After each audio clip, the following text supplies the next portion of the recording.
এবং ফজরের সালাতের পরে কোরআন তেলাওয়াতের মাধ্যমে।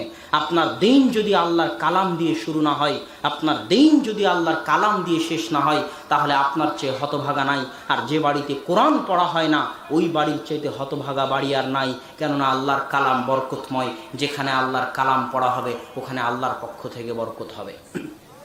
5 ওয়াক্ত সালাতে সন্তানকে সাথে করে নিয়ে মসজিদে যেতে হবে। এটা একটি আদর্শ পরিবারের বৈশিষ্ট্য। এবং আদর্শ পরিবারের আরও বৈশিষ্ট্য হচ্ছে অপচয় করা যাবে না, হিসাব করে খরচ করতে হবে। কেননা রুজি রুটি আল্লাহ সুবহানাহু তাআলার পক্ষ থেকে আসে। মেহমানদারি করতে কমতি করা যাবে না। মেহমান আল্লাহ সুবহানাহু তাআলা পাঠান আপনাকে পরীক্ষা করার জন্য। মেহমানদারি করতে হবে, মানুষের সাথে ভালো ব্যবহার করতে হবে। পরিবার মিলে পরস্পরকে সৎ আমলের প্রতি উৎসাহিত করতে হবে। বাপ সকালবেলা উঠে সালাতে যায়, সন্তানকে ডাকে না। সন্তান সালাতে যায়, বাপকে ডাকে না। এটাও হতে পারে না। পরস্পরকে ডেকে নিয়ে মসজিদে যেতে হবে। পরস্পরের সহযোগিতার মাধ্যমে সংসার পরিবার চালাতে হবে। মাগরিবের সালাতের পর কোরআন তেলাওয়াত করতে হবে। এশার সালাতের পর কোনো কথা, কোনো গল্প গুজব বাড়িতে চলবে না। কেননা রাসূল সাল্লাল্লাহু আলাইহি ওয়াসাল্লাম এশার সালাতের পর গল্প গুজব করা অপছন্দ করতেন। আগে আগে ঘুমাতে হবে এবং আগে আগে ঘুম থেকে উঠতে হবে। যত আগে ঘুমাবেন, যত আগে ঘুম থেকে উঠবেন, তত আপনার শরীরের মধ্যে আপনি শক্তি পাবেন এবং কাজের মধ্যে আপনি বরকত পাবেন। সকাল শুধু বরকতে পরিপূর্ণ। রাসূল সাল্লাল্লাহু আলাইহি ওয়াসাল্লাম বলেছেন, ইন্নাল্লাহা জাআলা লিহাদিহিল উম্মাতা আল বারাকাতা ফি বুকুরিহা। আল্লাহ এই উম্মতের জন্য বরকত রেখেছেন সকালে। আর আল্লাহ বলেছেন, ফাইদা খুজিয়াতিস সালাত ফান্তাশিরু ফিল আরজ। যখন সালাত শেষ হয়ে যায় ফজরের, তখন আল্লাহর জমিনে ছড়িয়ে পড়ো। ফজরের সালাতের পর ঘুমিও না, আল্লাহর জমিনে ছড়িয়ে পড়ো আল্লাহর রিজিক অনুসন্ধান করার জন্য। ইবনুল কাইয়িম রাহিমাহুল্লাহ বলতেছে যে সালাফে সালেহিন যদি কোনো দূরের সফরে থাকতেন, কোনো কঠিন কাজ করতেন রাত জেগে, তবুও তারা ফজরের পর ঘুমাতেন না। সূর্য উঠা পর্যন্ত অপেক্ষা করতেন, সূর্য উঠার পর ঘুমাতেন। কেননা ফজরের পরে আসমান থেকে বরকত বর্ষিত হয়। ফজরের পর যদি আপনি কাজ শুরু করেন, তাহলে আপনার কাজে বরকত হবেই হবে। সেটা পড়া হোক, সেটা চাষাবাদ হোক, সেটা ব্যবসা বাণিজ্য হোক। এই জন্য ফজরের নামগুলো দেখলেও আপনি বুঝতে পারবেন। আল্লাহ সুবহানাহু ওয়া তাআলা ফজরের বিভিন্ন নাম দিয়েছে। সকালবেলা দেখবেন ফুল ফোটে, সকালবেলা সূর্য ওঠে, সকালবেলা পাতাগুলো সজীব হয়ে থাকে। আল্লাহ ফজরকে ফাজর বলেছেন, ফাজর মানে প্রস্ফুটিত হওয়া। আল্লাহ ফজরকে সুবহ বলেছেন, আরবিতে সুবহ যখন বাচ্চা হাসে তখন আরবিতে সেটাকে সুবহ বলা হয়। আল্লাহ ফজরকে আসফার, ইসফার বলেছেন, যেটা নতুনভাবে ফুটে ওঠে, নতুনভাবে আলোকিত হয়, সেটাকে আসফার বলা হয়।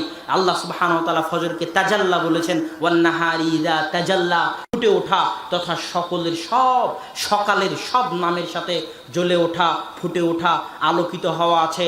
যারা সকালকে কাজে লাগাতে পারবে তারাও জীবনে সফল হবে, তাদের জীবনেও আলোকময় হয়ে উঠবে। যে পরিবার সকালকে কাজে লাগাতে পারবে সেই পরিবারও আলোকময় হয়ে উঠবে। ইহুদি খ্রিস্টানেরা বই লিখেছে যে সকালের জাদু, সকাল হচ্ছে জাদুময়। আপনি যদি আপনার জীবনকে জাদুর কাঠি দিয়ে পরিবর্তন করতে চান, তাহলে পারিবারিকভাবে সকালকে কাজে লাগাতে হবে। সম্মানিত উপস্থিতি, এই জন্য ইহুদি খ্রিস্টান বিশ্বের সবচেয়ে বড় চেষ্টা হচ্ছে কিভাবে মুসলমানদের পরিবার প্রথাকে ধ্বংস করে দেওয়া যায়। যত অবৈধ সম্পর্ক বাড়ানো যাবে, যত জেনা বাড়ানো যাবে, তত পরিবার কি হয়ে যাবে? ধ্বংস হয়ে যাবে। জারজ সন্তান বাড়বে, পিতৃ পরিচয়হীন সন্তান বাড়বে এবং আস্তে আস্তে পরিবার প্রথা থাকবে না, পরিবার ধ্বংস হয়ে যাবে। যেমনটা আমেরিকা, ইউরোপ সহ বিশ্বের বিভিন্ন দেশে ঘটতেছে। তো আমরা প্রথম আমাদের আলোচনায় বুঝাতে চাইলাম যে পরিবার ইসলামের নিকটে সবচেয়ে গুরুত্বপূর্ণ। ইসলাম টিকেই আছে পরিবারের উপর ভিত্তি করে। এবার আমরা আসি, আমরা যদি একটি আদর্শ পরিবার গড়ে তুলতে চাই, একটি সুন্দর ইসলামী পরিবার গড়ে তুলতে চাই, তাহলে আমাদের জন্য কি করণীয়? প্রথমত পরিবারের শুরুটাই হয় বিবাহ বন্ধনের মাধ্যমে, বিবাহ বন্ধনে আবদ্ধ হওয়ার মাধ্যমে। এই বিবাহ বন্ধনে আবদ্ধ হওয়াটা যদি অপবিত্র হয়, তাহলে শুরুটাই হলো বরকতবিহীন, যেখানে কোনো বরকত নাই। যেমন আপনি আপনার স্ত্রীর সাথে অবৈধ প্রেমের মাধ্যমে পরবর্তীতে বিবাহ বন্ধনে আবদ্ধ হয়েছেন, এই পরিবারে বরকত থাকবে না। কেননা এখানে আল্লাহ সুবহানাহু ওয়া তাআলার বিধানকে লঙ্ঘন করানোর মাধ্যমে যাত্রা শুরু হচ্ছে পরিবারের। এবং এই পরিবার বেশি দিন টিকবেও না। কেন টিকবে না? যতদিন অবৈধ সম্পর্ক ছিল তখন উভয়ে চেষ্টা করেছে নিজেকে সবচেয়ে ভালো হিসেবে পেশ করার। প্রেমিক চেষ্টা করেছে নিজেকে সবচেয়ে ভালো হিসেবে পেশ করার প্রেমিকার সামনে, আর প্রেমিকা চেষ্টা করেছে সবচেয়ে ভালো হিসেবে পেশ করার প্রেমিকের সামনে। তো এই যুগটা ছিল তাদের জন্য স্বর্ণযুগ। তাদের লক্ষ্যই ছিল যে তারা কবে বিবাহ বন্ধনে আবদ্ধ হবে। বিবাহ বন্ধনে আবদ্ধ হওয়ার মাধ্যমে তাদের লক্ষ্য শেষ হয়ে গেছে, তাদের টার্গেট পরিপূর্ণ হয়ে গেছে। যেই দিন থেকে বিবাহ বন্ধনে আবদ্ধ হলো সেই দিনের পরের দিন থেকে এবার গন্ডগোল শুরু। কেননা এবার সকলের আসল চরিত্র বের হয়ে আসতেছে। এতদিন তো অভিনয় করেছে, এতদিন প্রেমিকও অভিনয় করেছে ভালো হওয়ার, প্রেমিকাও অভিনয় করেছে ভালো হওয়ার, এবং তাদের লক্ষ্য ছিল বিবাহ বন্ধনে আবদ্ধ হওয়া। লক্ষ্য যখন পূরণ হয়ে গেছে, এবার উভয়ের আসল যে প্রকৃত চরিত্র সেটা বের হয়ে এসেছে। এবার ওটা যখন বের হয়ে এসেছে তখন আর এই ছাদের নিচে আর শান্তি নাই, শান্তি পালিয়ে গেছে। আমি মনে হয় বুঝাতে পারছি না আপনাদেরকে। কিন্তু যখন পবিত্র সম্পর্কের মাধ্যমে যাত্রা শুরু হবে তখন সেখানে আল্লাহর পক্ষ থেকে বরকত থাকবে। এক নাম্বার হচ্ছে আল্লাহর পক্ষ থেকে বরকত থাকবে। দুই, স্বামী স্ত্রী উভয়ই যেহেতু পরস্পরের নিকটে অপরিচিত, সেহেতু পরস্পরের মধ্যে যদি উভয়েরই আগে কোনোদিন সম্পর্ক না থাকে তাহলে পরস্পরের মধ্যে এই চেষ্টা থাকবে নিজেকে কতটা ভালোভাবে পেশ করা যায় স্বামীর সামনে, আর স্ত্রীরও চেষ্টা থাকবে, স্বামীরও চেষ্টা থাকবে নিজেকে কতটা ভালোভাবে পেশ করা যায় স্ত্রীর সামনে। এই উভয় চেষ্টার মাঝে তাদের একটা লক্ষ্য থাকবে। কেননা যাত্রা তো শুরু হলো বিবাহ দিয়ে, লক্ষ্য থাকবে দীর্ঘস্থায়ী, বহুদূর পর্যন্ত পরিকল্পনা। স্থায়ী লক্ষ্য নিয়ে আল্লাহ সুবহানাহু ওয়া তাআলাকে সন্তুষ্ট করার আশায় যখন বিবাহ হবে তখন তার মধ্যে বরকত থাকবে। এখানে আরেকটা কথা আপনাদেরকে বলে রাখি, বিবাহ খেলতামাশার জিনিস নয়, বিবাহ ইবাদত। বিবাহ কি? জোরে বলেন, শেষ মাথা পর্যন্ত। বিবাহ কি? বিবাহ হচ্ছে ইবাদত। রাসূল সাল্লাল্লাহু আলাইহি ওয়াসাল্লাম বিবাহকে সুন্নাত বলেছেন। এই বিবাহের মাধ্যমে আপনি শত শত হাজার হাজার নেকি অর্জনের পথ আপনার সামনে উন্মুক্ত হয়ে যাবে। আপনার রুজি রুটিতে আল্লাহ সুবহানাহু ওয়া তাআলা বরকত দিবেন। রাসূল সাল্লাল্লাহু আলাইহি ওয়াসাল্লাম আপনারা আব্বুর মুখে বহু বক্তব্যে শুনেছেন যে যত সন্তান হবে তত টাকা বেশি হবে, শুনেননি?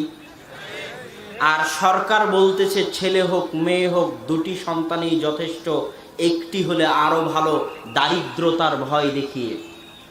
এবার আমি বলি, কেন বিবাহ বন্ধনের মাধ্যমে আপনার রুজি রুটিতে বরকত হবে? কেন সন্তানের মাধ্যমে আপনার রুজি রুটিতে বরকত হবে? রিজিক দেওয়ার দায়িত্ব হচ্ছে আল্লাহ সুবহানাহু ওয়া তাআলার। আপনার স্ত্রীও পৃথিবী সৃষ্টির 50,000 বছর পূর্বে একটা রিজিক নিয়ে দুনিয়াতে এসেছে। তার কপালে যে রিজিক লেখা আছে, যতদিন বাপের ঘরে ছিল ততদিন তার ওই রিজিকটা বাপের হাত দিয়ে আল্লাহ দিত, কেননা আল্লাহর জিম্মেদারি তার রিজিক পৌঁছানোর। যখন ওই স্ত্রীকে বাপের ঘর থেকে উঠিয়ে আপনি আপনার ঘরে আনলেন তখন তার কপালে যে রিজিক লেখা আছে ওটা আল্লাহ আপনার হাত দিয়ে দিবে, আপনার রিজিক বাড়বে, কেননা তার রিজিকের দায়িত্ব আপনি উঠিয়েছেন আর আল্লাহ আপনার হাত দিয়ে তার রিজিক দিবে। যখন একটা সন্তান আপনার ঘরে আসলো, ওই সন্তানও পৃথিবী সৃষ্টির 50,000 বছর পূর্বে তার ভাগ্যে লেখা রিজিক নিয়ে দুনিয়াতে এসেছে। তার রিজিকে যা আছে সেটা আল্লাহ আপনার হাত দিয়ে দিবে, মানে আপনার টাকা বাড়বে। কথা মনে হয় বুঝাতে পারি? আপনি যত জনের রিজিকের দায়িত্ব বহন করবেন, সেটা আপনার সন্তান হোক সন্তানের বাইরে হোক, ততজনের রিজিকের টাকা আল্লাহ আপনার হাত দিয়ে দিবে। রিজিকের দায়িত্ব উঠানো আল্লাহর বৈশিষ্ট্য। বান্দাও যখন আল্লাহর বৈশিষ্ট্য গ্রহণ করে আরেক বান্দার রিজিকের দায়িত্ব উঠায় তখন তার রিজিকটা আল্লাহ তার মাধ্যমে দেন আর তার টাকায় বরকত হয়। রাসূল সাল্লাল্লাহু আলাইহি ওয়াসাল্লামের দরবারে একজন সাহাবী এসে বলছে, আল্লাহ রাসূল, ইন্নালি আখুন, আমার একজন ভাই আছে, আপনার নিকটে মসজিদে সুফায় পড়ে ওয়ানা মুহতারিফুন আহতারিফু, আর আমি পেশাগত জীবনযাপন করি, ব্যবসা বাণিজ্য হোক, দোকানপাট হোক, যেটাই করি আমি একজন পেশাজীবী মানুষ। আমার ভাই তো আমার সংসারের কাজে সহযোগিতা করে না, পাল্টা আমাকেই তার খরচ বহন করতে হয়, আর সে মসজিদে নববীতে বেকার বসে থেকে আপনার দার্সে থাকে। তো এই অভিযোগ যখন সে আল্লাহ রাসূলের দরবারে করলো, তখন রাসূল সাল্লাল্লাহু আলাইহি ওয়াসাল্লাম বলছেন লাআল্লাকা তুরযাকু বিহি, হতে পারে যে আল্লাহ সুবহানাহু তাআলা, তুমি যে রিজিকটা পাও সেই রিজিকটা আল্লাহ সুবহানাহু তাআলা, তুমি যে তোমার ভাইয়ের রিজিকের ভার বহন করতেছো, এই রিজিকের ভার বহন করার মাধ্যমে তার রিজিকটাও আল্লাহ তোমার মাধ্যমে দিচ্ছে, এই জন্য তোমার রিজিকে বরকত হচ্ছে। আর তুমি যদি এই ভার বহন করা বন্ধ করে দাও, তাহলে হয়তো এই রিজিক আসাও বন্ধ হয়ে যাবে, বরকত হওয়াও বন্ধ হয়ে যাবে। কথা বুঝেননি? এই হাদিস থেকে স্পষ্ট যে বিবাহ বন্ধনে আবদ্ধ হওয়া হচ্ছে বরকতের রাস্তাকে উন্মুক্ত করে দেওয়া। সম্মানিত উপস্থিতি, এবার বিবাহ বন্ধন যখন পবিত্র হবে, তখন বিবাহ বন্ধনের অনুষ্ঠানকেও হতে হবে ইসলামী শরীয়ত অনুযায়ী। কেননা বিবাহ একটি ইবাদত, বিবাহ একটি সুন্নাত কাজ। এই সুন্নাত কাজ যদি আপনি আল্লাহর রাসূলের দেখানো পথ অনুযায়ী করেন, তাহলে আপনার পরবর্তী মৃত্যু পর্যন্ত জীবনে আল্লাহর পক্ষ থেকে বরকত বর্ষিত হবে। আর আপনার বিবাহে যদি সবই হয় অনিসলামী কাজ, সবই হয় বেহায়াপনা, সবই হয় বেলেল্লাপনা, সবই হয় সুন্নাত বিরোধী, সবই হয় আল্লাহর রাসূল বিরোধী, প্রত্যেক যে আমল আল্লাহ এবং আল্লাহর রাসূলকে কষ্ট দেয়, সে আমল দিয়ে যদি আপনার বিবাহ সম্পূর্ণ হয়, তাহলে পরিবারের শুরুটাই হলো আল্লাহর অসন্তুষ্টি দিয়ে, পরিবারের শুরুটাই হলো আল্লাহর রাসূলের সুন্নাতকে অমান্য করে। এই পরিবার আদর্শ পরিবার হতে পারে না। এই জন্য সজাগ থাকতে হবে যুবক। ইসলামের সবচেয়ে বড় জিম্মেদারি হচ্ছে তানশিয়াতুল জিল সালেহ, একটা সৎ প্রজন্ম জাতিকে উপহার দিয়ে যাওয়া। এটা ইসলামের সবচেয়ে বড় জিম্মেদারি। আদম আলাইহিস সালাতু ওয়াস সালাম আসার পর থেকে নিয়ে কিয়ামত পর্যন্ত পিতা সন্তান এই যে বংশ পরম্পরায় আল্লাহ সুবহানাহু ওয়া তাআলা মানুষের প্রজন্মকে রক্ষা করে চলেছেন, এটা আল্লাহর পৃথিবী সৃষ্টির সবচেয়ে বড় উদ্দেশ্য, যেন একটা সৎ প্রজন্ম আমরা জাতিকে উপহার দিতে পারি। একটা সন্তান, ছোট বাচ্চা যে শিশু আসে, সে হেলায় ফেলায় ফেলে দেওয়ার বস্তু নয়। বিবাহ যেমন হেলায় ফেলায় ফেলে দেওয়ার বস্তু নয়, তেমনি যে ছোট সন্তান আসতেছে, সেও হেলায় ফেলায় ফেলে দেওয়ার বস্তু নয়। তাকে নিয়ে ইসলামের বিশাল পরিকল্পনা আছে। ওই ছোট্ট যে বাচ্চা আসতেছে, তাকে নিয়ে ইসলামের বিশাল পরিকল্পনা আছে, যা রাসূল সাল্লাল্লাহু আলাইহি ওয়াসাল্লামের হাদিসগুলোকে সামনে রাখলে স্পষ্ট হয়। যখন আপনি আপনার স্ত্রীর সাথে সাংসারিক জীবনে লিপ্ত হবেন, মিলিত হবেন, তখন আল্লাহ রাসূল দোয়া শিখিয়ে দিয়েছে যেন ওই মিলনের মাধ্যমে যদি সন্তান আসে, সেই সন্তান যেন শয়তানের প্রভাব মুক্ত হয়। কত সুদূর প্রসারী পরিকল্পনা! আপনি যেটা আনন্দের মাধ্যম মনে করে স্ত্রীর সাথে লিপ্ত হচ্ছেন, সে আনন্দের মাধ্যমের মধ্যেও ইসলামের সুদূর প্রসারী পরিকল্পনা আছে। ওই আনন্দের মাধ্যম থেকে যে সন্তান আসবে, সেই সন্তানও যেন সৎ হয়। এই জন্য ইসলাম, আল্লাহ রাসূল দোয়া শিখিয়ে দিয়েছে সেই মিলনের সময়, যেই দোয়ার অর্থের মধ্যে এটা আছে, হে আল্লাহ, তোমার নামে আমরা আজকে শুরু করতেছি সম্পর্ক, এর মাধ্যমে তুমি যে সন্তান দিবে, সেই সন্তানকে তুমি শয়তানের সংস্পর্শ থেকে দূরে রাখিও। কত সুদূর প্রসারী পরিকল্পনা ইসলামের! আপনার এই মিলিত হওয়াটাও যদি আল্লাহর সন্তুষ্টির জন্য হয়, তাহলে মিলিত হওয়ার মধ্যেও আল্লাহ সুবহানাহু ওয়া তাআলা নেকি রেখেছেন। কেননা এটাই যদি আপনি আর একজনের সাথে অন্যায়ভাবে করতেন, তাহলে গুনাহ হতো। সেটা আপনি সৎভাবে করলেন, এই জন্য নেকি হবে। পারিবারিক জীবনে প্রত্যেক যা কিছু আপনি করবেন, তার পিছনে শুধু যদি নেকির নিয়ত থাকে, তাহলে পারিবারিক জীবনে আপনি যা কিছু করবেন, সব কিছুর পিছনে আপনি নেকি পাবেন।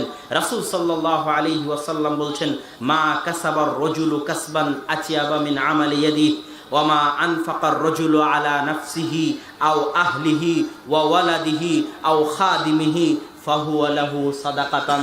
মানুষ যা ইনকাম করে ওই ইনকামের টাকা থেকে যা নিজের উপর ব্যয় করে, ওই ইনকামের টাকা থেকে যা স্ত্রীর উপর ব্যয় করে, ওই ইনকামের টাকা থেকে যা সন্তানের উপর ব্যয় করে, ওই ইনকামের টাকা থেকে যা খাদেমের উপর ব্যয় করে, সবই আল্লাহর রাস্তায় সাদকা।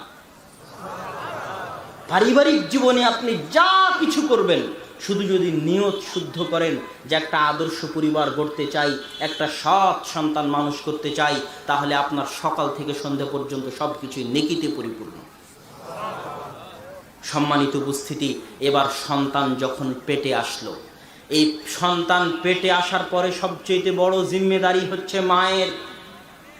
মা যদি তার দায়িত্ব পালন করা না বুঝে, পরিবারের গুরুত্ব না বুঝে, সন্তানের গুরুত্ব না বুঝে, তাহলে এটা জাতির ব্যর্থতা, আলেম ওলামার ব্যর্থতা, মায়ের ব্যর্থতা, পরিবারের ব্যর্থতা। মাকে সজাগ এবং সচেতন হতে হবে, কেননা এই 9 মাস 10 দিন ওই পেটে থাকা সন্তান মায়ের রক্ত থেকে খাবার গ্রহণ করে, এই জন্য হায়েজ বন্ধ থাকে।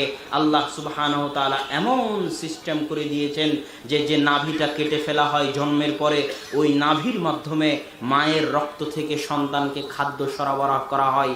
এই 9 মাস 10 দিন যদি মা টিভি সিরিয়ালের সামনে বসে থাকে, এই 9 মাস 10 দিন যদি মা সালাত আদায় না করে, এই 9 মাস 10 দিন যদি মা কোরআন না পড়ে, তাহলে যা যা করবে সব কিছুর আসর প্রভাব বৈজ্ঞানিকভাবে এবং ইসলামিকভাবে ওই সন্তানের উপর পড়বে।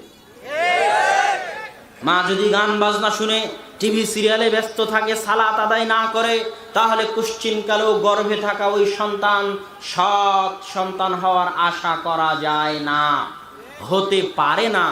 মাকে এই 9 মাস 10 দিন অত্যন্ত পরহেজগারিতা, অত্যন্ত তাকওয়া অবলম্বন করে চলতে হবে সন্তানের স্বার্থে, যেন তার কোনো কুকর্মের প্রভাব তার নিষ্পাপ সন্তানের উপর না পড়ে।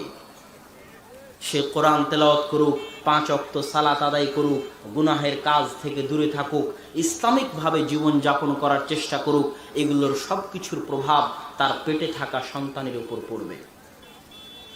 সন্তান যখন দুনিয়াতে ভূমিষ্ঠ হলো, এই সন্তানকে নিয়ে ইসলামের কত পরিকল্পনা আপনি দেখবেন।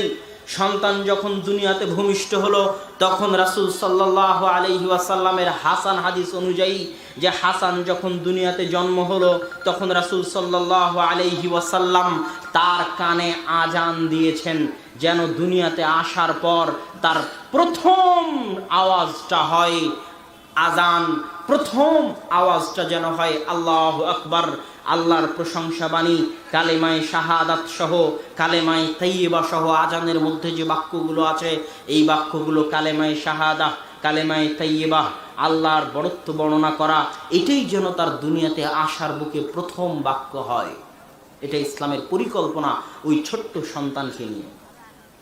যখন ওই ছোট্ট সন্তান আসলো, আজান দেওয়া হয়ে গেল, তখন সাহাবী বলতেছেন যে আমার যখন ছোট্ট সন্তান আনাবি মুসা আল-আশআরী রাদিয়াল্লাহু তাআলা আনহু উলিদা লি গোলামুন, আমার যখন ছোট্ট সন্তান জন্ম নিল, ফাতাইতু বিহিন নবী সাল্লাল্লাহু আলাইহি ওয়াসাল্লাম, আমি এই ছোট্ট সন্তান নিয়ে আল্লাহর রাসূলের দরবারে আসলাম।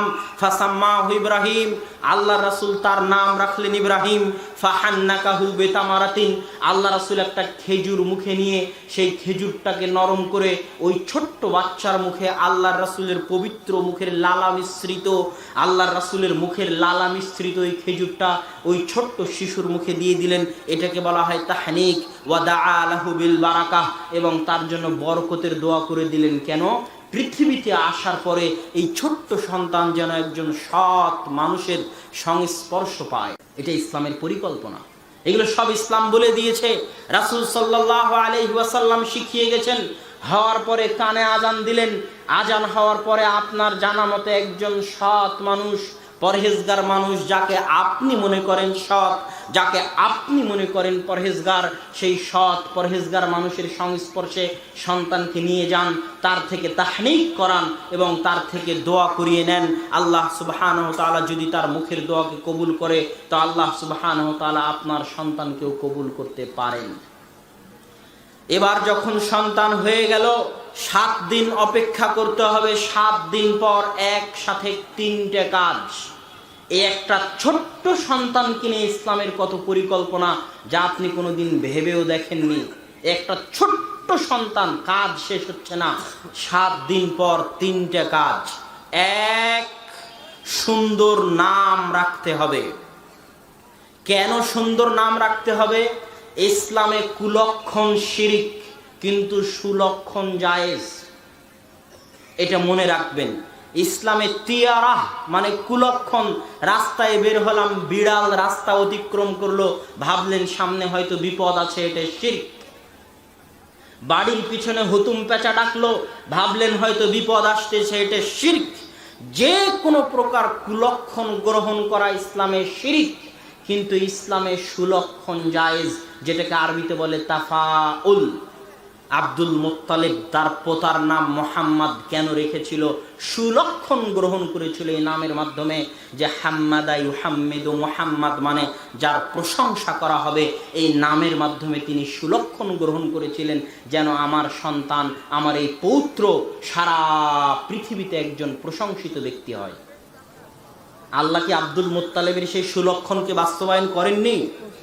এই জন্য ইসলাম বলছেন নাম রাখতে হলে সুন্দর নাম রাখতে হবে, যেন সেখান থেকে আপনি সুলক্ষণ গ্রহণ করতে পারেন যে আমার সন্তান বড় হলে এমনই ভালো হবে, এমনই সুন্দর হবে, এমনই পরহেজগার হবে। এই সুলক্ষণ গ্রহণ করার জন্য সুন্দর নাম রাখতে হবে। এটা হলো 7ম দিনের দিন প্রথম কাজ। দ্বিতীয় কাজ, তার আকিকা দিতে হবে। যদি ছেলে সন্তান হয় তাহলে 2টে, যদি মেয়ে সন্তান হয় তাহলে 1টা খাসি দিয়ে তার আকিকা দিতে হবে। তার জন্য আল্লাহর রাস্তায় আল্লাহর নামের রক্ত প্রবাহিত করতে হবে। এটাও ইসলামের পক্ষ থেকে দেওয়া জিম্মেদারি। একটা ছোট্ট সন্তানকে নিয়ে ইসলামের কত পরিকল্পনা। তৃতীয় কাজ, ওই দিনে ওই সন্তানের মাথায় যে চুল আছে সেই চুল ব্লেড দিয়ে কামিয়ে ওই চুলের সমপরিমাণ স্বর্ণ বা রৌপ্য আল্লাহর রাস্তায় দান করতে হবে। একদিনে 3টে কাজ একটা ছোট্ট বাচ্চাকে নিয়ে। কেননা এই ছোট্ট বাচ্চা ইসলামের নিকটে অমূল্য, অনেক গুরুত্বপূর্ণ। কেননা এরাই হবে ভবিষ্যৎ প্রজন্ম। আগামী 10, 15, 20 বছর পর এরাই পৃথিবীকে আবাদ করবে। এদেরকে যদি আমি আপনি সৎ করে গড়ে তুলতে না পারি, তাহলে এর জবাব কিয়ামতের মাঠে আমাকে এবং আপনাকে দিতে হবে। এই জন্য একটি সৎ, সঠিক, আদর্শ প্রজন্ম রেখে যাওয়া ইসলামের অনেক বড় গুরুত্বপূর্ণ জিম্মেদারি। এই সন্তান যখন 7 দিন পার হয়ে গেল, 7 দিন পার হওয়ার পর আপনাকে মনে রাখতে হবে পৃথিবীতে আসা প্রত্যেক সন্তান অনুকরণ প্রিয়। মানুষ যখন ছোট থাকে তখন যা কিছু শিখে সব অনুকরণের মাধ্যমে শিখে।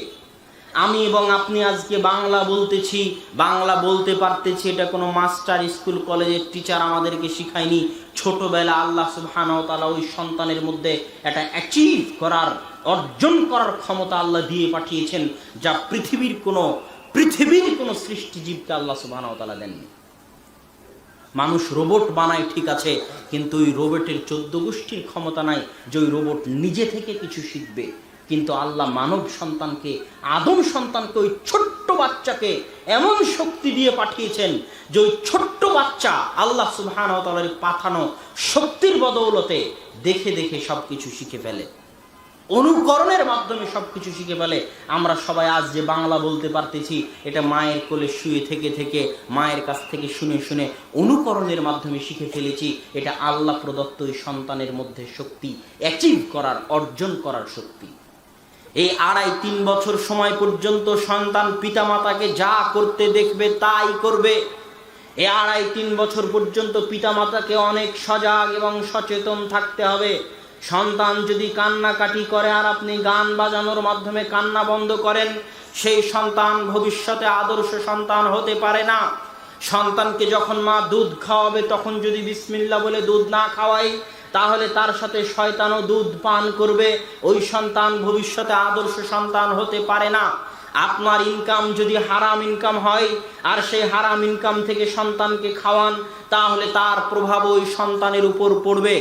আপনি এবং আপনার স্ত্রী যদি সালাত আদায় না করেন, সকালে ঘুমিয়ে থাকেন, তাহলে সব কিছুই সন্তান অদৃশ্য থেকে আপনাকে এবং আপনার স্ত্রীকে দেখে শিখবে। আপনি এবং আপনার বাড়িতে যা কিছু ঘটবে, যদি টিভি চলে, মোবাইল চলে, তাহলে সব কিছু দ্বারা সে প্রভাবিত হবে এবং তখন থেকেই তার ভালো এবং মন্দ হওয়ার রাস্তা সে আলাদা করে নেবে। সম্মানিত উপস্থিতি, এই জন্যই 2.5 থেকে 3 থেকে 4 বছর এই সময়টা হচ্ছে সবচেয়ে গুরুত্বপূর্ণ। এবার যখন সন্তানের বয়স 5, 6, 7 হয়ে গেল, তখন আবার রাসূল সাল্লাল্লাহু আলাইহি ওয়াসাল্লামের হাদিস যে এই সন্তানকে আদব কায়দা শিখাতে হবে। কি কি আদব কায়দা শিখাতে হবে তা রাসূল সাল্লাল্লাহু আলাইহি ওয়াসাল্লামের বিভিন্ন হাদিস থেকে স্পষ্ট হয়। রাসূল সাল্লাল্লাহু আলাইহি ওয়াসাল্লামের পাশে একটা ছোট্ট বাচ্চা খাবার খাচ্ছে।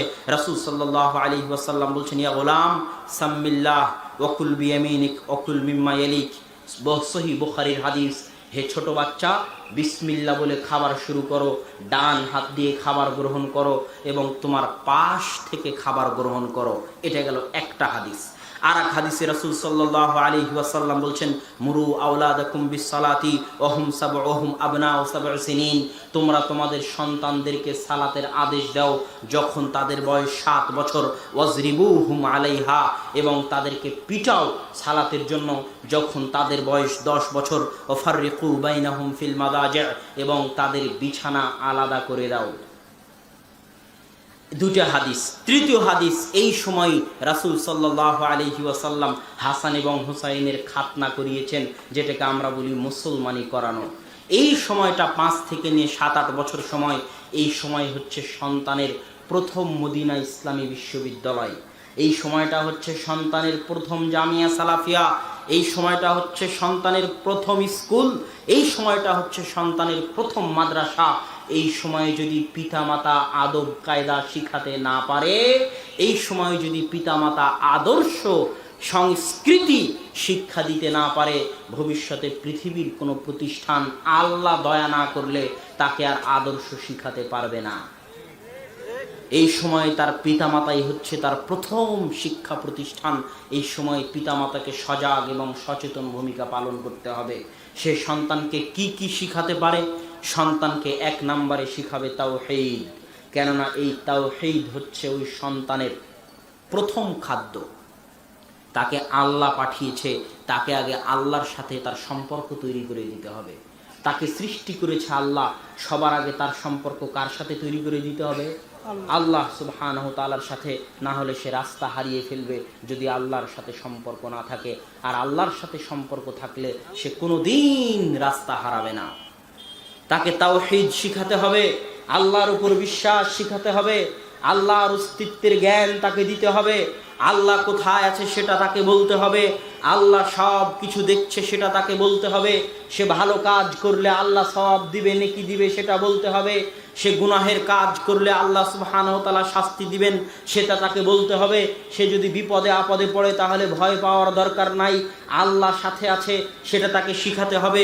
জিন শয়তান মানুষ কিছুই থেকে ভয় পাওয়ার দরকার নাই, আল্লাহ তার সাথে আছে, আল্লাহ সাহায্য করবে, আল্লাহর উপর ভরসা করা শিখাতে হবে।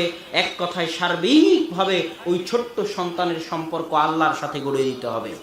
2, ওই সন্তানকে 18 বছর বয়স পর্যন্ত তার হাতে মোবাইল দেওয়া যাবে না, তার সামনে টিভি রাখা যাবে না। বাড়িতে টিভি রাখলে বের করে ফেলে দিতে হবে যদি আদর্শ পরিবার গড়তে চান।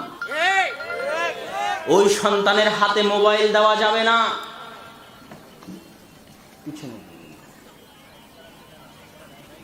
ওই সন্তানের হাতে মোবাইল দেওয়া যাবে না 18 বছর বা 20 বছর বয়স পর্যন্ত। আর বাড়িতে টিভি রাখা যাবে না যদি আদর্শ এবং সৎ সন্তান হিসেবে গড়ে তুলতে চান। তাহলে দ্বিতীয়ত কি শিখাতে হবে? দ্বিতীয়ত ওই সন্তানকে শিখাতে হবে নবীদের কাহিনী, সালাফদের কাহিনী। আপনার স্ত্রী যখন সন্তানকে নিয়ে ঘুমায়, 5 বছরের, 6 বছরের, 4, 4.5 বছরের ছোট্ট শিশু, তখন তাকে আগডুম বাগডুম কিস্সা কাহিনী না শুনিয়ে, আম পাতা জোড়া জোড়া এই জাতীয় আলতু ফালতু কবিতা মুখস্থ না করিয়ে, নটন নটন পায়রাগুলি এই জাতীয় অপ্রয়োজনীয় কবিতা মুখস্থ না করিয়ে ওই সন্তানকে শোনাতে হবে নবীদের কাহিনী, ইব্রাহিম আলাইহিস সালাতু ওয়াস সালামের কাহিনী, নূহ আলাইহিস সালাতু ওয়াস সালামের কাহিনী। কিভাবে ইব্রাহিম আলাইহিস সালামকে আগুনে ফেলে দেওয়া হলো, তারপরে আগুন পুড়ল না, কিভাবে সারা জালেম বাদশার নিকট থেকে মুক্তি পেল, কিভাবে ইউসুফকে কুয়াতে ফেলে দেওয়া হলো, কুয়া থেকে কিভাবে আল্লাহ উদ্ধার করলো, কিভাবে ইউসুফকে জেলে নিক্ষেপ করে দেওয়া হলো, কিভাবে জেল থেকে আল্লাহ ইউসুফকে বাদশা বানিয়ে দিলেন, কিভাবে মুসাকে সমুদ্রে ফেলে দেওয়া হলো, সমুদ্র থেকে কিভাবে উঠিয়ে আল্লাহ মুসার সবচেয়ে বড় শত্রুর ঘরে মুসাকে লালন পালন করলেন, কিভাবে ফেরাউনকে আল্লাহ নদীতে ডুবিয়ে দিলেন, কিভাবে ঈসা পিতা ছাড়া জন্মগ্রহণ করলো। এই যে নবীদের বিশাল কাহিনী রয়েছে, এই প্রত্যেক কাহিনী ওই ছোট্ট সন্তানকে শোনাতে হবে। ওই ছোট্ট অবস্থায় তার অন্তরে এই কাহিনীগুলো গেঁথে যাবে এবং মরা পর্যন্ত এই কাহিনীগুলো তাকে প্রভাবিত করবে এবং সৎ পথে চলতে সহযোগিতা করবে। এটা হচ্ছে দ্বিতীয় কাজ। তৃতীয় কাজ হচ্ছে ওই সন্তানের সামনে আদর্শ পেশ করতে হবে। ওই সন্তানের সামনে আদর্শ পেশ হওয়ার সবচেয়ে বড় যোগ্য হচ্ছে তার পিতা। ওই সন্তানের সামনে আদর্শ পেশ হওয়ার সবচেয়ে বড় যোগ্য তার দাদা। ওই সন্তানের সামনে আদর্শ পেশ হওয়ার সবচেয়ে বড় যোগ্য তার নানা। ওই সন্তানের সামনে আদর্শ পেশ হওয়ার তার সবচেয়ে বড় যোগ্য তার মা। সে তার মা, নানা, দাদাকে যদি আদর্শ হিসেবে গ্রহণ করতে না পারে তাহলে তার সৎ পথে ফিরে আসা কঠিন আছে। পিতা মাতাকে ব্যক্তিত্ববান, ভারাত্মপূর্ণ, ন্যায়পরায়ণ, আদর্শবান হতে হবে যাতে সন্তান তাদেরকে দেখে শিখে। আমি ব্যক্তিগতকে দেখে অনেক কিছু শিখেছি। আমার নানাকে আমি কোনোদিন দেখিনি তিনি জুমার দিন কোনোদিন তার আগে কোনো মুসল্লি মসজিদে পৌঁছে গেছে, এটা আমি আমার জীবনে কোনোদিন দেখিনি। মসজিদে জুমার দিন 9টা সাড়ে 9টার মধ্যে তিনি সবার আগে পৌঁছতেন, কোনোদিন দেখিনি রমাজানে তিনি এতেকাফ মিস করেছেন। বহুদিন তাকে দেখেছি গরম ভাতে হাত দিয়ে কান্না করতে। এই যে যখন সন্তানের সামনে একটা আদর্শ থাকে যাকে দেখে সে অনুকরণ করতে শিখে, তাকে আদর্শ মনে করে, তখন সন্তানের সৎ পথে থাকা ভালো হয়। এখানে আর একটা কথা বলি, আপনি বলেন আপনার সন্তান আপনার কথা শুনে না। কেন কথা শুনে না? তার সবচেয়ে বড় কারণ হচ্ছে আপনার ব্যক্তিত্ব নাই, আপনার ভারাত্ম নাই, আপনার ভিতরে আত্মসম্মান বোধ নাই, আপনার ভিতরে আত্মমর্যাদা বোধ নাই। আপনি আপনার আদর্শ দিয়ে সন্তানকে প্রভাবিত করতে পারেননি, এই জন্য সন্তান আপনার কথা শুনে না। স্বামী স্ত্রী উভয়ের মাঝে ব্যক্তিত্ব, আদর্শ, ভারাত্ম থাকতে হবে। ব্যক্তিত্ব, আদর্শ, ভারাত্ম যদি স্বামী স্ত্রীর মধ্যে না থাকে তাহলে দিনে রাতে 24 ঘন্টায় 100 বার আই লাভ ইউ বললেও ওই সংসার টিকার সম্ভাবনা, ওই সংসার আদর্শ পরিবার হওয়ার সম্ভাবনা খুব কম। পিতা যখন বাসায় ঢুকবে তখন পিতার ব্যক্তিত্ব, আদর্শ, ভারাত্ম এত হবে যে সন্তানেরা পিতার আশা দেখে ভয়ে থরথর করে কাঁপবে। এর নাম পিতার ভারাত্ম, এর নাম পিতার ব্যক্তিত্ব। এই রকম ব্যক্তিত্বপূর্ণ পিতা ছাড়া, এই রকম ভারাত্মপূর্ণ পিতা ছাড়া আপনি আপনার সন্তানকে আপনার নিয়ন্ত্রণে রাখতে পারবেন না। আপনি যদি ভ্যালুলেস পিতা হন, আদর্শহীন পিতা হন, নিজেই সিগারেট খান, নিজেই সালাত আদায় করতে যান না, তাহলে আপনার সন্তান আপনাকে দেখে আর কি বা শিখবে? আপনি হচ্ছেন ব্যর্থ পিতা। আপনার স্ত্রীও যদি আপনার সন্তানকে প্রভাবিত করতে না পারে তাহলে আপনার স্ত্রীও হচ্ছে ব্যর্থ মা। এই জন্য বহুদিন আব্বু বলেছে, জন্ম দিতে পারলেই পিতা হওয়া যায় না, জন্ম দিতে পারলেই মা হওয়া যায় না। পাগলিও বাচ্চা জন্ম দিতে পারে। পিতা হতে হলে, মাতা হতে হলে দায়িত্ব পালন করা শিখতে হবে, দায়িত্ব গ্রহণ করা শিখতে হবে, নিজের মধ্যে ব্যক্তিত্ব এবং ভারাত্ব আনা শিখতে হবে। সম্মানিত উপস্থিতি, আমরা এই পর্যায়ের আলোচনায় দেখছিলাম 1 নাম্বার, সন্তানকে তার সৃষ্টিকর্তার সাথে সম্পর্ক তৈরি করে দিতে হবে। 2 নাম্বার, সন্তানের সামনে নবীদের জীবনী পেশ করতে হবে। 3 নাম্বার, সন্তানের সামনে তার ব্যক্তিত্ববান, ভারাত্মপূর্ণ পিতা, দাদা, নানা থাকতে হবে যাদেরকে দেখে সে শিখবে। যদি না থাকে তাহলে এটা অনেক কঠিন এবং ভয়াবহ হবে। হতে পারে পরবর্তীতে সে তার কোনো শিক্ষক দ্বারা, কোনো শিক্ষিকা দ্বারা, কোনো আদর্শ পরামর্শদাতা দ্বারা, কোনো বক্তা, কোনো শায়েখ দ্বারা প্রভাবিত হয়ে আবার সঠিক পথে ফিরে আসতে পারে। তারপরে সন্তানের উপর যেটা পিতামাতার দায়িত্ব সেটা হচ্ছে সন্তানকে লক্ষ্য নির্ধারণ করতে সহযোগিতা করতে হবে। সন্তান ভবিষ্যতে বড় হয়ে কি হবে এই লক্ষ্য নির্ধারণ করতে পিতামাতাকে সাহায্য করতে হবে। এই লক্ষ্য নির্ধারণ করতে যদি আপনি সন্তানকে ব্যর্থ হন, তাহলে ওই সন্তান মাঝিবিহীন নৌকার মতো কোনো রাস্তা খুঁজে পাবে না। কি করবে? তার সামনে লক্ষ্য ঠিক করে দিতে হবে এবং সেই লক্ষ্য অনুযায়ী তাকে সামনে আগাতে হবে। যদি লক্ষ্য হয় সন্তানকে আলেম বানানো, যদি লক্ষ্য হয় সন্তানকে দাঈ বানানো, তাহলে সন্তানকে কি করবেন? এখানে আর একটা কথা বলে রাখি, সন্তানকে আপনি যাই বানান না কেন, সন্তানকে আপনি ডাক্তার বানান, ইঞ্জিনিয়ার বানান, কম্পিউটার বিজ্ঞানী বানান, আলেম বানান, দাঈ বানান, আউয়ালু তালিমিন আলা ওয়াজহিল আরজ তুআল্লিমু ওয়ালাদাক হুয়াল কোরআন। আসমানের নিচে জমিনের উপরে সর্বপ্রথম যে শিক্ষাটা আপনি আপনার সন্তানকে দিতে বাধ্য, ফরজে আইন দিতে বাধ্য, আসমানের নিচে জমিনের উপরে আপনি আপনার সন্তানকে যেটাই বানান না কেন সর্বপ্রথম যে শিক্ষা আপনি দিতে বাধ্য সেটা হচ্ছে কোরআনের শিক্ষা। কোরআনের শিক্ষা ছাড়া অন্য কোনো শিক্ষা যদি সন্তানকে দেন হারাম হবে। আলিফ বা তাসা পড়া ছাড়া, কোরআন পড়তে পারা ছাড়া সন্তানকে যদি কিন্ডারগার্টেনে ভর্তি করে থাকেন, ইংরেজি শিক্ষার জন্য ইংলিশ মিডিয়ামে ভর্তি করে থাকেন, তাহলে আমি আব্দুল্লাহ ফতোয়া দিয়ে গেলাম হারাম হবে। সন্তানকে সর্বপ্রথম যেটাই বানান না কেন সর্বপ্রথম যে শিক্ষা দিতে আপনি বাধ্য সেটা হচ্ছে আপনার সন্তানকে যে কোনো মূল্যে কোরআন পড়তে পারতে হবে। কোরআন পড়া আপনার সন্তানকে শিখাতে হবে। মিশরে যদি যান তাহলে মিশরের মুচিও দেখবেন কোরআনের হাফেজ, মিশরের মেথরও দেখবেন কোরআনের হাফেজ। তারা তাদের সন্তানকে সর্বপ্রথম কি শিখায়? কোরআন শিখায়।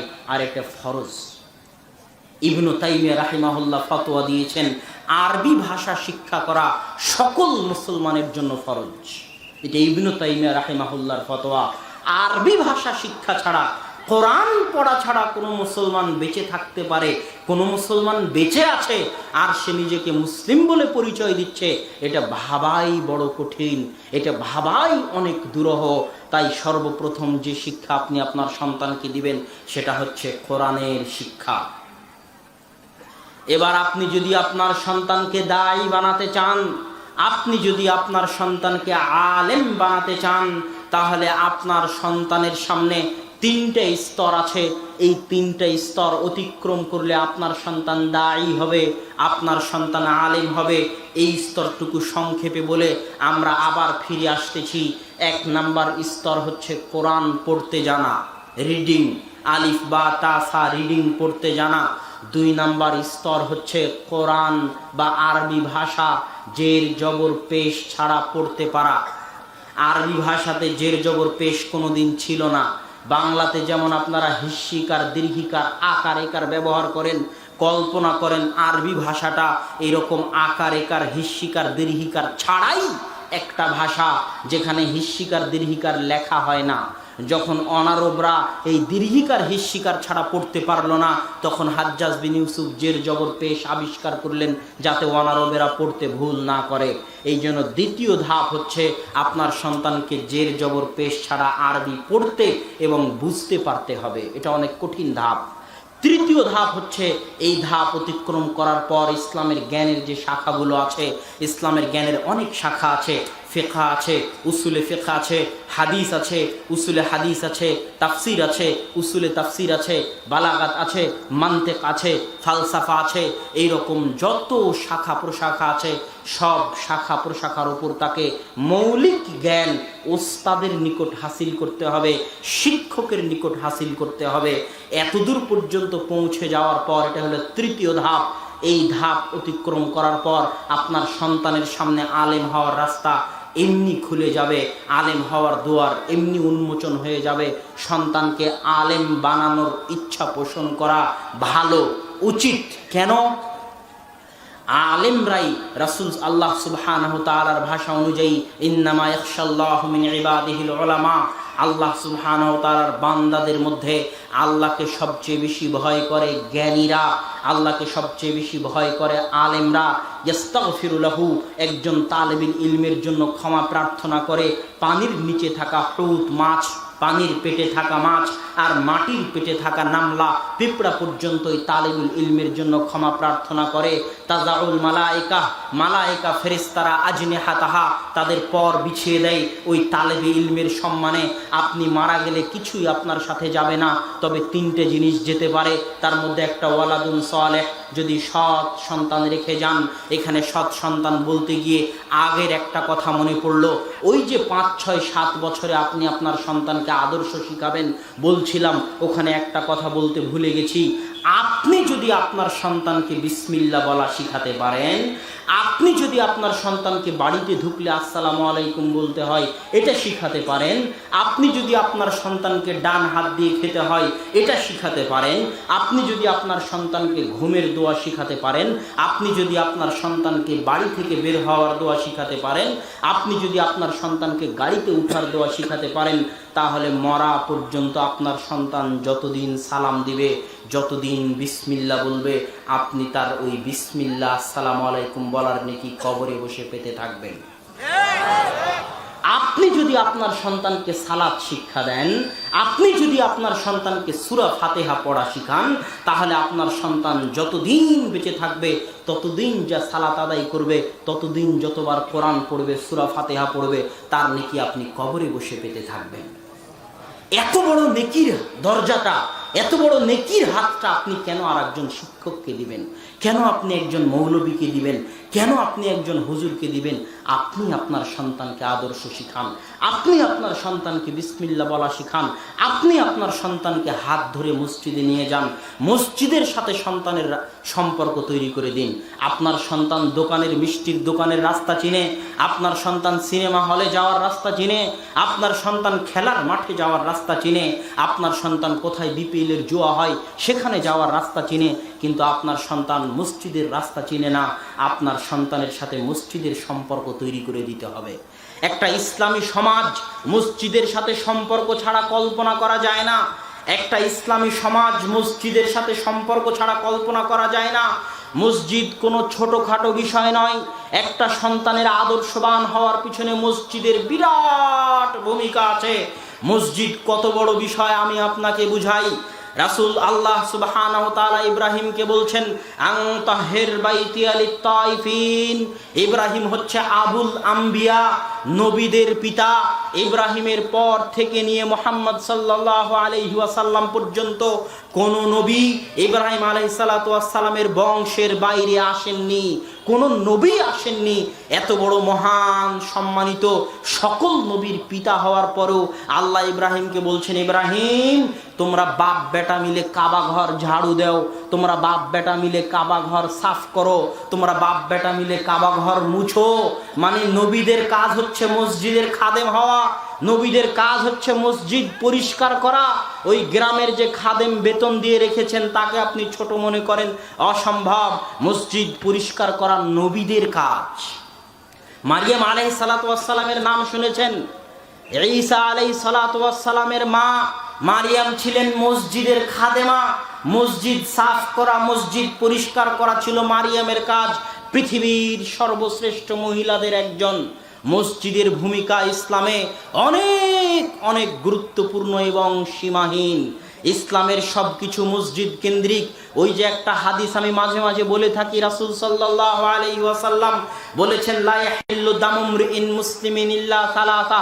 3 শ্রেণীর মুসলমানের রক্ত হালাল তথা মুসলমানের রক্ত হারাম। কেউ মুসলমানকে মারতে পারবে না। কেমন হারাম? যেমন কাবা ঘর। কাবা ঘর ভাঙলে আল্লাহ যত না কষ্ট পান, একটা মুসলিমকে হত্যা করলে আল্লাহ তার চেয়ে বেশি রাগান্বিত এবং কষ্ট পান। তো মুসলমানের রক্ত হারাম, কিন্তু 3 শ্রেণীর মুসলমানের রক্ত হালাল। 1, যে আরেকজন মুসলমানকে হত্যা করেছে। 2, যে বিবাহিত অবস্থায় জেনা করেছে। 3, যে জামাত ছেড়ে দিয়েছে। এই জামাত ছেড়ে দেওয়া মানে কি? জামাত ছেড়ে দেওয়া মানে আমার আপনার বানানো দল নয়।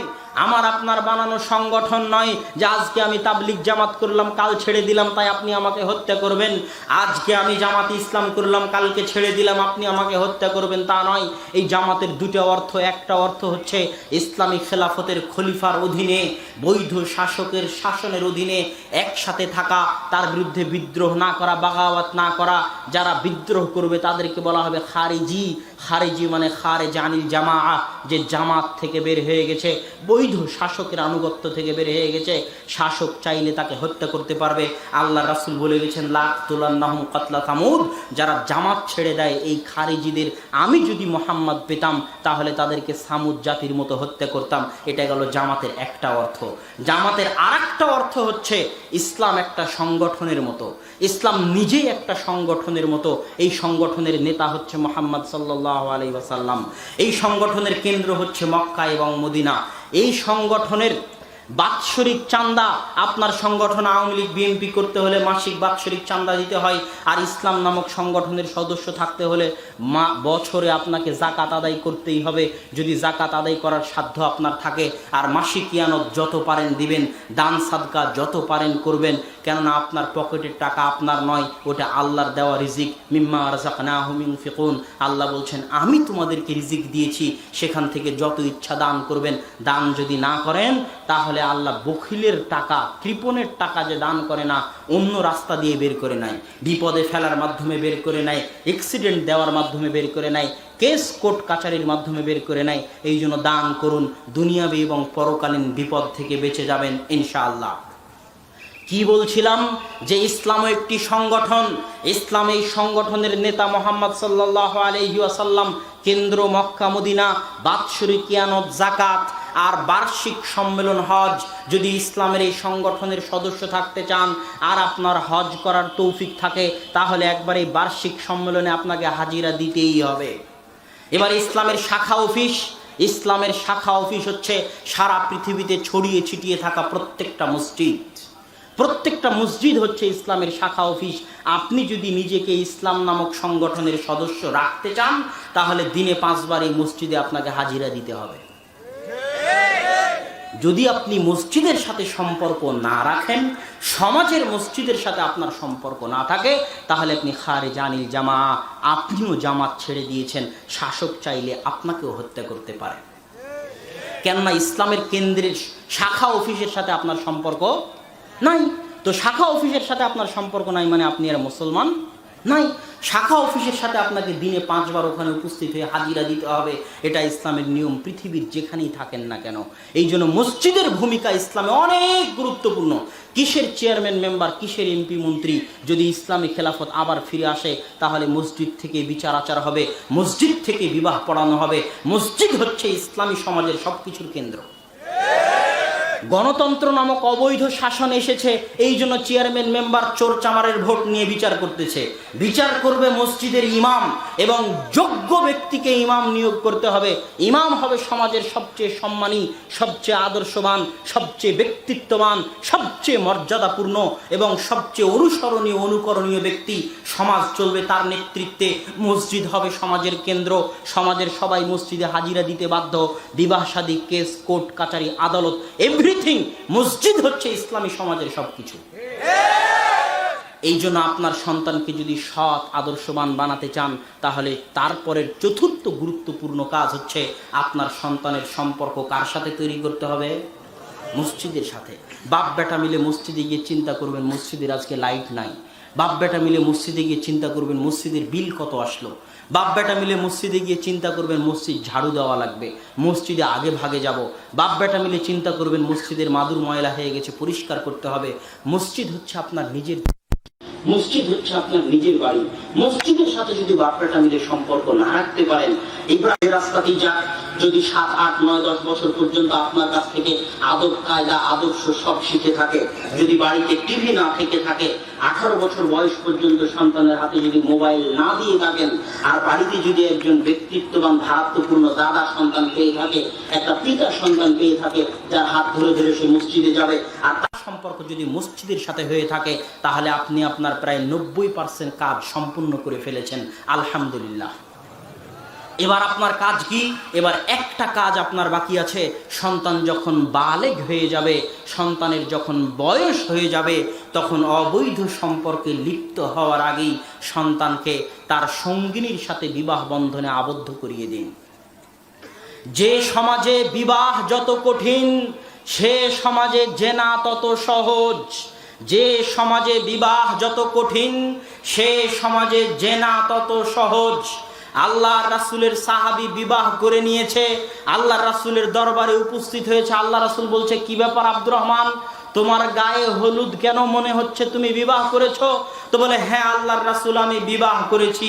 দেখেন, আল্লাহর রাসূলের সাহাবী বিবাহ করেছে, আল্লাহ রাসূল জানেই না। মানে বিবাহ কত সহজ ছিল, বিবাহ কত সহজ ছিল। আমরা বিবাহকে অনুষ্ঠান দিয়ে দিয়ে অনুষ্ঠান দিয়ে দিয়ে বিবাহকে সবচেয়ে কঠিন পরিণত করেছি। আল্লাহ রাসূলের সাহাবী বিবাহ করেছে, আল্লাহ রাসূল জানেই না। বিবাহকে করতে হবে সমাজের সবচেয়ে সহজ বস্তুতে। কোনো রসম রেওয়াজ যা আছে, যে রসম রেওয়াজ আমিও জানি না কত রসম রেওয়াজ আছে, আমারও মনে নাই, কেননা এই জাতীয় বিবাহে কোনোদিন অংশগ্রহণ করার আমার সুযোগ হয়নি, এই জন্য নাম ধরে ধরে বলতে পারতেছি না, আমভাবে বলে যাচ্ছি। বিবাহের যত রসম রেওয়াজ আছে, সব রসম রেওয়াজকে পা দিয়ে পিষে একমাত্র সহজ পদ্ধতিতে বিবাহকে চালু করতে হবে। কি সহজ পদ্ধতি? মেয়ের পিতা উপস্থিত থাকবে, সন্তান উপস্থিত থাকবে যে বিবাহ করবে, দুইজন সাক্ষী উপস্থিত থাকবে, যিনি বিবাহ পড়াবেন তিনি উপস্থিত থাকবেন। মসজিদের মধ্যে সাদামাটা ভাবে মেয়ের পিতা ওই বরকে বলবে, তোমার সাথে বিবাহ দিলাম, তুমি কবুল করো। ছেলে বলবে, কবুল করলাম, এত টাকা মোহরানা। এই মোহরানার মাধ্যমে শারীরিক সক্ষমতা, অর্থনৈতিক সক্ষমতা অর্জনের মাধ্যমে অত্যন্ত সহজ এবং সিম্পল ভাবে বিবাহকে সমাজে সহজ করে দিতে হবে। যদি সমাজে বিবাহকে কঠিন করে দেন ডিগ্রির নামে, সার্টিফিকেটের নামে, এখনো অনার্স করনি, এখনো মাস্টার্স করনি, অথচ শারীরিক সক্ষমতা আছে, টাকা পয়সা উপার্জনের ক্ষমতা আছে, সন্তানের টাকা না থাকলেও পিতার টাকা আছে, আপনি যদি আর একটা মেয়ের খাবারের ভার গ্রহণ করেন, আপনার সম্পদে আল্লাহ বরকত দিবে, আপনার সম্পদ কমবে না। আপনার যদি নিজেরই আর একটা মেয়ে হতো, তাহলে তার আপনি খাবারের ভার গ্রহণ করতেন, সেখানে আপনার সন্তানের বইয়ের খাবারের ভার গ্রহণ করাতে আপনার টাকা কমবে না, বরং তাকে সহযোগিতা করলে আল্লাহ বলছেন, তোমরা তোমাদের ওয়ানকিহুল আয়ামা, তোমাদের মধ্যে যারা দরিদ্র গরিব আছে, টাকা পয়সা নাই, তাদেরকে বিবাহ করিয়ে দাও, আল্লাহ সুবহানাহু ওয়া তাআলা ধন সম্পদে বরকত দিবেন। তাই বিবাহকে সহজ করে দিন, বিবাহকে রসম রেওয়াজ থেকে মুক্ত করে সন্তানকে দ্রুত বিবাহ দিন। যদি সন্তানকে দেরিতে বিবাহ দেন, তাহলে যত দেরিতে বিবাহ দিবেন ততদিন পর্যন্ত সন্তান যা গুনাহ করবে সব গুনাহের ভাগীদার আপনি হবেন। অতএব এই শেষ যে কাজটা, এই কাজটা আপনাকে করতে হবে বিবাহ দিয়ে দেওয়ার পর, বালেগ হয়ে যাওয়ার পর, প্রাপ্তবয়স্ক হয়ে যাওয়ার পর। সন্তানের হিসাব সন্তানের, আপনার হিসাব আপনার। এবার তার নতুন পরিবার শুরু হলো, সে এবার নিজের পরিবারের জিম্মেদার, সে তার জিম্মেদারি পালন করবে। আপনি আপনার জিম্মেদারি সম্পূর্ণ করে দিয়েছেন, বিবাহ দেওয়ার আগ পর্যন্ত আপনি জিম্মেদারি থেকে মুক্ত নন, সব কিছুর জন্য আপনাকে হিসাব দিতে হবে। সম্মানিত উপস্থিতি, এখানে আর দুই একটা গুরুত্বপূর্ণ কথা বলে আজকের বক্তব্যের ইতি টানব। সন্তান, এখানে পরিবার কাকে বলে, এখানে আর একটা জিনিস বুঝতে হবে, সেটা হচ্ছে পরিবার কাকে বলে। যখন সন্তানকে বিবাহ দিবেন তখন ওটা তার নিজের পরিবার, যখন সন্তানকে বিবাহ দিবেন ওটা তার নিজের পরিবার। 3-4 ভাই মিলে একসাথে বাপের অধীনে থাকতে হবে এবং সবার এক পরিবার হতে হবে, এই মতবাদে ইসলাম বিশ্বাসী নয়। বিবাহ হওয়ার পর সবার আলাদা আলাদা স্বাধীন স্বাধীন পরিবার, তবে পিতামাতার সাথে থেকে প্রত্যেক ভাইয়ের ইনকাম আলাদা হতে হবে, ইনকাম এক জায়গায় হবে, এটাও ইসলামের বিধান নয়। আপনার পরিবারের অন্তর্ভুক্ত আপনি, আপনার স্ত্রী, আপনার ছেলে মেয়ে আর আপনার বাপ মা, এটা হচ্ছে আপনার পরিবারের অন্তর্ভুক্ত। আপনার বাপ মা যদি নিজে ইনকাম করে খেতে পারে, নিজে ইনকাম করার মতো সামর্থ্য থাকে, তাহলে এখনো বাপ মায়ের দায়িত্ব আপনার উপর আসেনি। যেই দিন পিতামাতা ইনকাম করে খেতে পারবে না, সেই দিন এবার পিতামাতার দায়িত্ব আপনার উপর। আপনিও যদি আদর্শ পরিবারের সদস্য হতে চান, তাহলে পিতামাতার সকল দায়িত্ব আপনাকে বহন করতে হবে। কেন? পিতামাতায় আপনার জান্নাত, পিতামাতায় আপনার জাহান্নাম, মায়ের পায়ের নিচে জান্নাত। আপনি যদি জান্নাত কিনতে চান, আপনি যদি জান্নাত কিনতে চান, তাহলে পিতামাতার খেদমত করতে হবে, পিতামাতার দোয়া নিতে হবে। পিতামাতার দোয়া ছাড়া, পিতামাতার খেদমত ছাড়া, পিতামাতার দোয়ার সাথে সরাসরি আল্লাহর আরশের কানেকশন থাকে। এই জন্য যত কষ্টই হোক, যত ঝামেলাই হোক, যত কিছুই হোক, অন্তর থেকে স্ত্রী সহ সকলে মিলে পিতামাতার খেদমত করতে হবে এবং পিতামাতার ব্যয়ভার বহন করতে হবে। তাহলে কি হবে? আপনার সন্তানও আপনার থেকে শিখবে, সেও আপনার ব্যয়ভার বহন করবে যখন আপনি বার্ধক্য অবস্থায় থাকবেন। আর জান্নাত অর্জনের এটা অনেক বড় মাধ্যম। আর যখন পিতামাতার দোয়া থাকবে, তখন সন্তানেরা পরবর্তী বংশধর হেফাজতে থাকবে। দলিল, মুসা আলাইহিস সালাতু ওয়াস সালাম এবং তার সাথে খিজির, তাদের দুইজনের যে সাক্ষাৎ হলো, ওই যে মুসা আলাইহিস সালাম দাবি করেছিলেন আমি সবচেয়ে জ্ঞানী, আল্লাহ বললেন আমার আরেকজন জ্ঞানী বান্দা আছে, সফর করো, মাছ ভেজে নাও, মাছ যেখানে জীবিত হয়ে পালিয়ে যাবে ওখানে আমার বান্দাকে পাবে। সেই বান্দার সাথে সাক্ষাৎ হলো, তার নাম খিজির। খিজিরের সাথে সফর করতে করতে এক জায়গায় গিয়ে কি দেখা গেল? একটা গ্রামে তারা খাবার চাইলেন, গ্রামবাসী খাবার দিল না। তখন খাবার না দেওয়ার পরও খিজির আলাইহিস সালাতু ওয়াস সালাম, ওখানে একটা ভাঙ্গা ঘর ছিল, সেই ঘরটাকে নিজের টাকা দিয়ে নিজের পরিশ্রমে সুন্দর করে সাজিয়ে তৈরি করে দিলেন।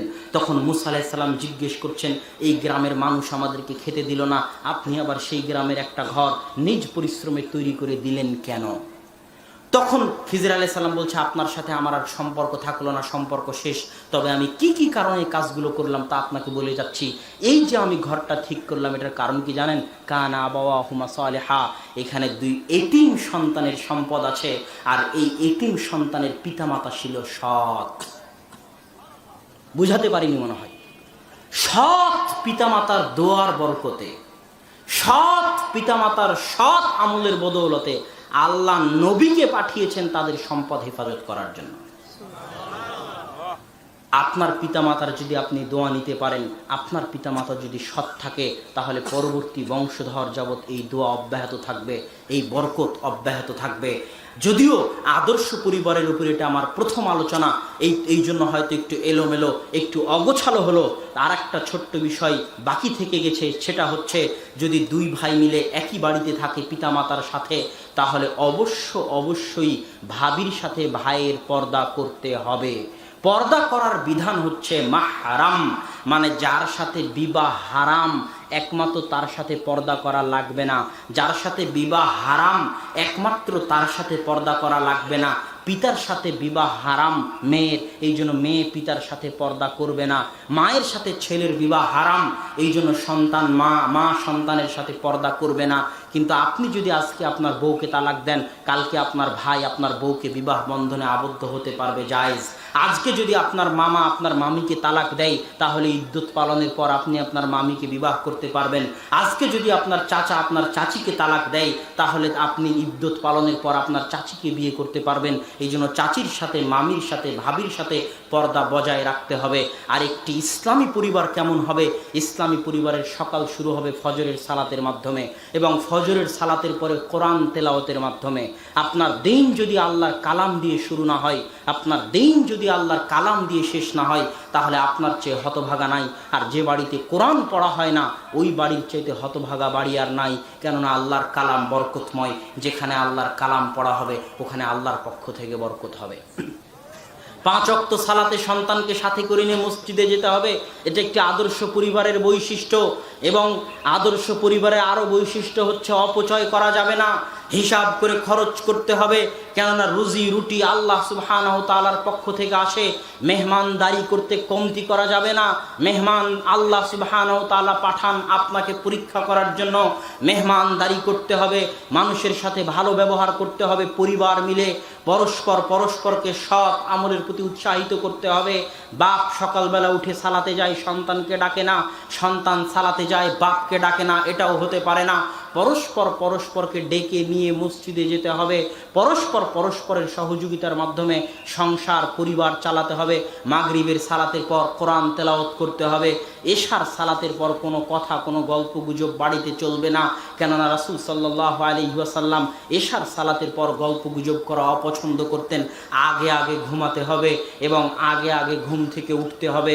যত আগে ঘুমাবেন, যত আগে ঘুম থেকে উঠবেন, তত আপনার শরীরের মধ্যে আপনি শক্তি পাবেন এবং কাজের মধ্যে আপনি বরকত পাবেন।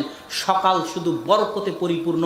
রাসূল সাল্লাল্লাহু আলাইহি ওয়াসাল্লাম বলেছেন, ইন্নাল্লাহা জাআলা লিহাদিহিল উম্মাতা আল বারাকাতা ফি বুকুরিহা, আল্লাহ এই উম্মতের জন্য বরকত রেখেছেন সকালে। আর আল্লাহ বলেছেন, ফাইদা কুজিয়াতিস সালাত ফান্তাশিরু ফিল আরজ, যখন সালাত শেষ হয়ে যায় ফজরের, তখন আল্লাহর জমিনে ছড়িয়ে পড়ো। ফজরের সালাতের পর ঘুমিও না, আল্লাহর জমিনে ছড়িয়ে পড়ো আল্লাহর রিজিক অনুসন্ধান করার জন্য। ইবনুল কাইয়িম রাহিমাহুল্লাহ বলতেছে যে সালাফে সালেহিন যদি কোনো দূরের সফরে থাকতেন, কোনো কঠিন কাজ করতেন রাত জেগে, তবুও তারা ফজরের পর ঘুমাতেন না, সূর্য উঠা পর্যন্ত অপেক্ষা করতেন, সূর্য উঠার পর ঘুমাতেন, কেননা ফজরের পরে আসমান থেকে বরকত বর্ষিত হয়। ফজরের পর যদি আপনি কাজ শুরু করেন, তাহলে আপনার কাজে বরকত হবেই হবে, সেটা পড়া হোক, সেটা চাষাবাদ হোক, সেটা ব্যবসা বাণিজ্য হোক। এই জন্য ফজরের নামগুলো দেখলেও আপনি বুঝতে পারবেন। আল্লাহ সুবহানাহু ওয়া তাআলা ফজরের বিভিন্ন নাম দিয়েছে। সকালবেলা দেখবেন ফুল ফোটে, সকালবেলা সূর্য ওঠে, সকালবেলা পাতাগুলো সজীব হয়ে থাকে। আল্লাহ ফজরকে ফাজর বলেছেন, ফাজর মানে প্রস্ফুটিত হওয়া। আল্লাহ ফজরকে সুবহ বলেছেন, আরবিতে সুবহ যখন বাচ্চা হাসে তখন আরবিতে সেটাকে সুবহ বলা হয়। আল্লাহ ফজরকে আসফার, ইসফার বলেছেন, যেটা নতুনভাবে ফুটে ওঠে, নতুনভাবে আলোকিত হয়, সেটাকে আসফার বলা হয়। আল্লাহ সুবহানাহু ওয়া তাআলা ফজরকে তাজাল্লা বলেছেন, ওয়ান নাহারি ইযা তাজাল্লা, ফুটে ওঠা তথা সকলের সব, সকালের সব নামের সাথে জ্বলে ওঠা, ফুটে ওঠা, আলোকিত হওয়া আছে। যারা সকালকে কাজে লাগাতে পারবে তারাও জীবনে সফল হবে, তাদের জীবনেও আলোকময় হয়ে উঠবে। যে পরিবার সকালকে কাজে লাগাতে পারবে সেই পরিবারও আলোকময় হয়ে উঠবে। ইহুদি খ্রিস্টানেরা বই লিখেছে যে সকালের জাদু, সকাল হচ্ছে জাদুময়। আপনি যদি আপনার জীবনকে জাদুর কাঠি দিয়ে পরিবর্তন করতে চান, তাহলে পারিবারিকভাবে সকালকে কাজে লাগাতে হবে। আল্লাহ সুবহানাহু ওয়া তাআলা আমাদেরকে একটি আদর্শ পরিবার গড়ে তোলার তৌফিক দান করুক, আল্লাহুম্মা আমিন। আমি আপ্রাণ চেষ্টা করব পরবর্তীতে আবার যদি আদর্শ পরিবারের আলোচনা করার সুযোগ হয়, যদি কোনো তথ্য, কোনো কথা, কোনো কিছু ছুটে গিয়ে থাকে, আরও পরিপূর্ণ আকারে, আরও সুন্দরভাবে আপনাদের সামনে পেশ করার। আপনি আমাদের জন্য, আমার জন্য, আমার ভাই বোনের জন্য, আব্বুর জন্য, সকলের জন্য দোয়া করবেন। আল্লাহ সুবহানাহু ওয়া তাআলা যেন আমাদেরকে তাদের দ্বীনের খাদেম হিসেবে কবুল করে, আল্লাহুম্মা আমিন। এই দোয়া চেয়ে আজকের এই সংক্ষিপ্ত খুতবা এখানেই শেষ করতেছি। ওয়া আখির দাওয়ানা আনিল হামদুলিল্লাহি রাব্বিল আলামিন। আসসালামু আলাইকুম ওয়া রাহমাতুল্লাহি ওয়া বারাকাতুহু।